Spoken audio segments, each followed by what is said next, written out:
عنایت اور رحمت تمام کر دوں گا۔ ایک چاہنے والے نے فلک پر محرم کے چاند کو دیکھا، چاند کو دیکھنا تھا کہ ایک مرتبہ اپنی زوجہ سے کہا کہ ہر سال حسین نے مجھے عزت بخشی ہے، فضیلت بخشی ہے، میں ہر سال غم حسین مناتا ہوں، حسین کا فرض بچاتا ہوں، مگر اس سال میرے پاس حسین کے لیے کچھ نہیں ہے، میرے مولا کی ضیافت میں نہیں کر سکتا، آخر کس طرح سے محرم برپا کروں، گھر میں کوئی سامان موجود نہیں ہے۔ بس ایک مرتبہ زوجہ نے اپنے دو خوبصورت بچوں کو دیکھا اور دیکھنے کے بعد کہا کہ اس بار بھی فاطمہ کے لیے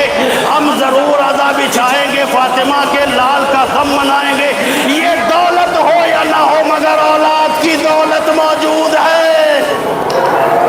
تاریخ کے جملے یہ ہے کہ زوجہ نے دونوں بچوں کو تیار کیا، سجا دیا اور شوہر کے حوالے کر دیا اور کہا کہ انہیں اللہ کی راہ میں لے جاؤ اور حسین کے ذکر کے لیے کچھ سامان لے کر آؤ اور انہیں قربان کر دو، یعنی ان کو فروخت کر دو تاکہ سامان ادا ہو سکے۔ تاریخ کے جملے یہ ہے کہ باپ لے کر چلا،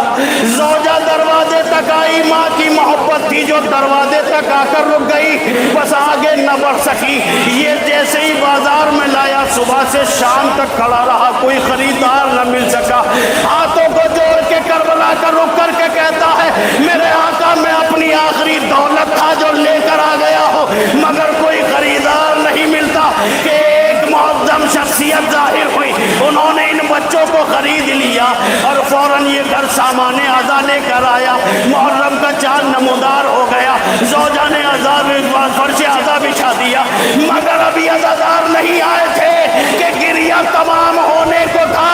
زوجہ روتے روتے بے ہوش ہو گئی، شوہر نے پانی ڈال کر فوراً ہی اسے ہوش میں جیسے ہی لایا تو کہا میں کہتا تھا بیٹوں کی محبت تم سے برداشت نہیں ہوگی، پھر کیوں تم نے انہیں حسین کی راہ میں قربان کیا؟ بس ایک مرتبہ زوجہ نے کہا میرے اجر کو کم نہ کرو، میں اس لیے روتے روتے بے ہوش نہیں ہوئی کہ میں نے اپنے بچوں کو بیچ دیا، ارے میں تو اس لیے رو رہی تھی کہ حسین کے دو عزادار کم ہو گئے، میرے بیٹے ساتھ گریا کرتے تھے، فاطمہ کے لال پر گریا کرتے تھے، اتنا ذکر ہونا تھا کہ دروازے پر دست الباب ہوا، یہ مومنہ دوڑ کر گئی، کیا دیکھتی ہے؟ نقاب پوش بیوی ہے جو دو بیٹوں کو لیے کھڑی ہے، وہ بیٹوں کو دیکھ کر کلیجے سے لگا لیا، یہ تو میرے بیٹے ہیں، مگر ہاتھ جوڑ کے کہتی ہے بی بی ارے وہ جو ہم نے تم سے لیا تھا وہ اب حسین کے لیے خرچ کر دیا، اب ہمارے پاس دینے کے لیے پیسے نہیں ہیں، لہذا ان بچوں کو تم لے جاؤ، اب ہم کچھ نہیں لوٹا سکتے۔ بس معظمہ نے کہا ہے مومنہ ارے تو نے میرے بیٹے کی فکر کی، میں نے تیرے بچوں کی فکر کی، میں فاطمہ زہرا تیری ضیافت کے قصد کے ہو۔